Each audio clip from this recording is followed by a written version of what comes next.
Jeep, just empty every pocket. I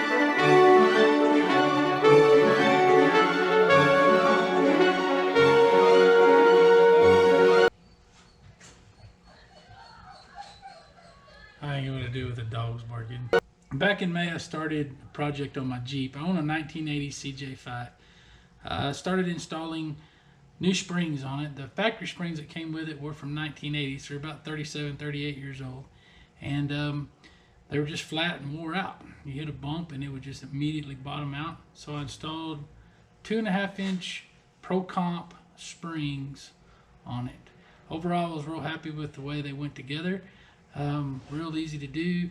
I'd read some reviews on it where the directions weren't, it was hard to follow the directions. I didn't find that. I felt that it was really, really easy. Even Gracie here, she could have done it. Anyway, we enjoy the Jeep. We drive it around a lot. The girls love it. My 15-year-old daughter is getting her driver's permit, and she's learning to drive the Jeep and she's driven it around. It's really fun. I didn't get the last part of the installation on video. The Jeep's been complete since May. I've been driving it around. Everything works great. It is a little bit rough. It's definitely not a how-to video. I'm a big guy. I'm about 6'5" and close to 300 pounds, and it's a CJ5, so it's pretty tiny. I got to pour myself into it to drive it. I made some modifications to it. I made it to where the rear seat will slide to the forward and backward. I had to cut the fender out in the rear to get that done. I'll show you what I've done to make that happen, but I can drive this Jeep long distances and be very, very comfortable in it. Anyway, I hope you enjoy the video, and like I said, it's not a how-to, it's just a video. Thanks for watching.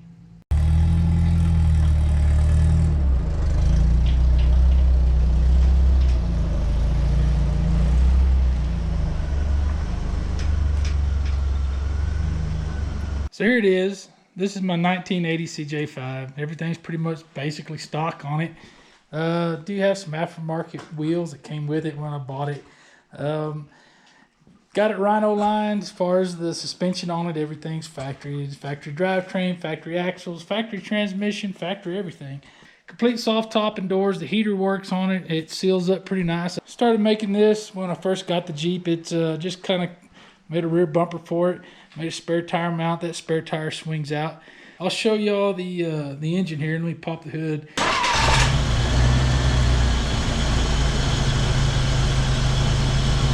Start jacking this thing up. I'm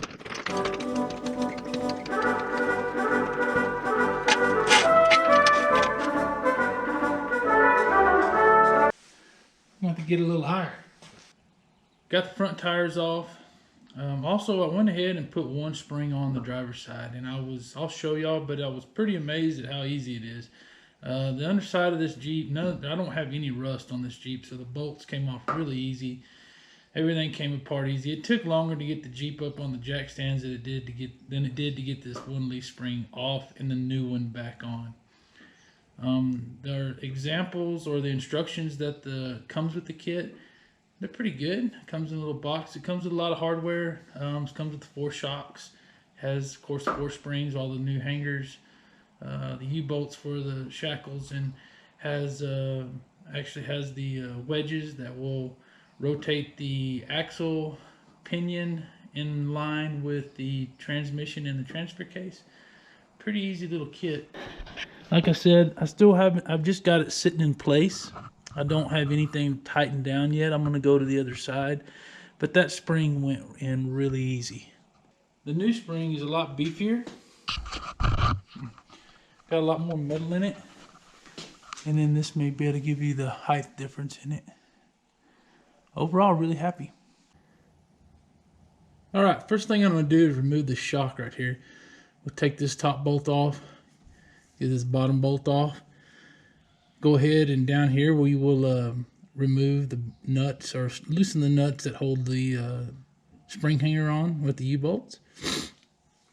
And then pull this nut off here, and the same thing on the front. Get a better view up there in the front. There you go. Take those off. I've got my jack down here just to kind of support the axle. So I'm gonna go ahead and get all that done.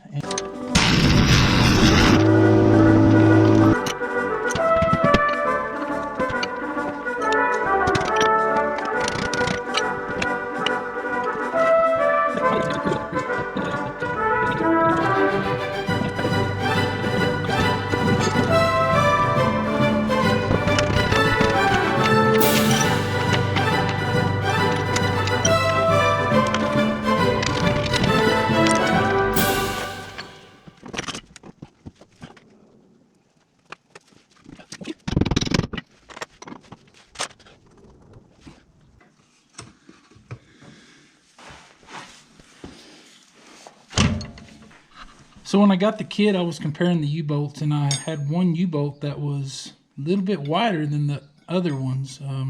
You're going to receive 8 U-bolts in this kit, and I thought maybe they shipped the wrong one, but you can tell right here on this plate, this is the plate that goes on the bottom of the leaf spring. These U-bolts go through this plate and over the top of the axle. It holds it together. You can tell these holes right here are a little bit longer than these holes as far as the distance apart. And that's where this bigger shackle goes. And in the directions it says to tighten them to 25 to 35 foot-pounds of torque. So I'm going to get these things going, get them kind of snug, and then I'll put the torque wrench on it. I don't have a fancy torque wrench. I've got a hand-me-down.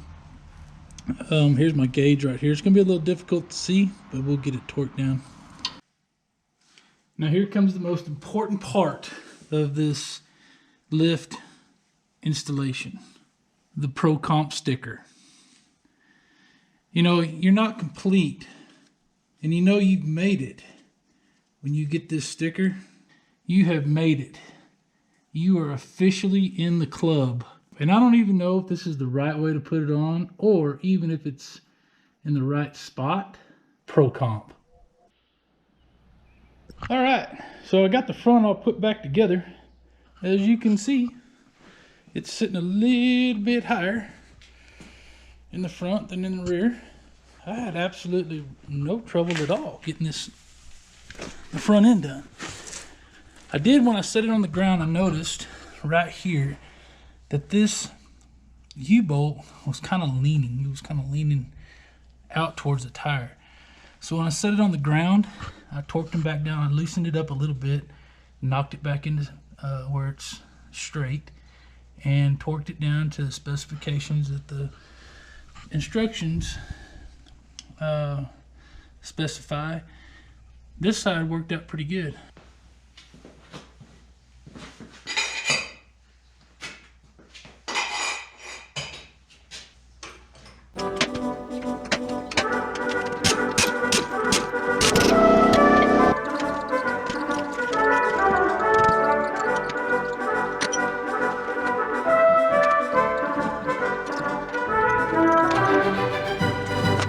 Didn't get it on film.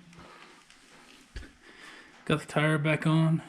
Those are not the original hangers for the spring, but they work out well. I guess maybe they're original length, because the rear end doesn't set up any higher than the front end. It actually looks real nice. Everything went back into place real well. Got my shock back up and mounted. My brake line right here. The only thing I haven't done is need to make a bracket that will attach this. I had to loosen the brake line up, pull it away from the axle tube. There's a hole right here where this bolt would go through and attach this to the axle tube to make it secure. Need to make a bracket, otherwise it's in place and it's where it needs to be. It's got plenty of movement for the axle to move up and down. I haven't had any problems with it. Taking it on a test drive and it runs really well, handles well. Really happy with the way everything turned out. Right. Driver front is sitting at 35 1/4. Passenger front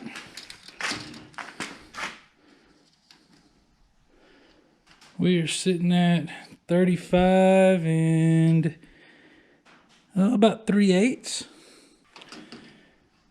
Passenger rear, we're sitting at 37 and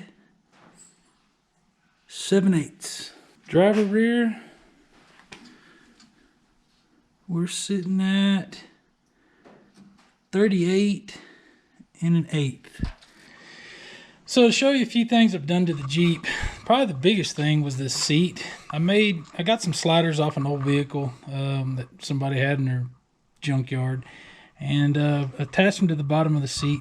These are the factory seat mounts for the Jeep. The seats aren't the factory seats. The previous owner got them from somewhere, I don't know where. All I did to them was put this seat cover on them. The seat cover is kind of made out of a wetsuit material. They're kind of nice. But I made it to where the seat slides back and forth. And I did this because I'm a big guy. I'm 6'5". I'm almost 300 pounds. This is a little bitty Jeep, and had to make it a little more comfortable for me to drive. And so to accomplish that, I cut out a slot out of this rear fender right here, and then finished it in with some sheet metal and pop rivets to allow this seat to slide all the way back up. Without it, this fender came all the way to here, wouldn't allow that seat. So it gave me about almost 6 inches, roughly 6 inches of seat travel to scoot the seat back. Put a dome light in it. When I got the Jeep, it didn't have this dash cover on it. Got this from my wife for Christmas one year. Really made everything look real nice. Soft top went on like a champ, man. Got it in the mail and had it on. It took me about 2.5, 3 hours to get all the brackets installed and got it on. I made my own little rear bumper back here. The intent for that was to stack stuff on it, to strap stuff to it. I've got a space back here for a gas can and haul some gas with me. The spare tire, if you pull this pin right here, the spare tire will fold out, and then you can let the tailgate down back here. All the lights work, blinkers work, it's street legal. Put some extra little spotlights on it right here on the side. The front bumper here, I built the front bumper out of scrap.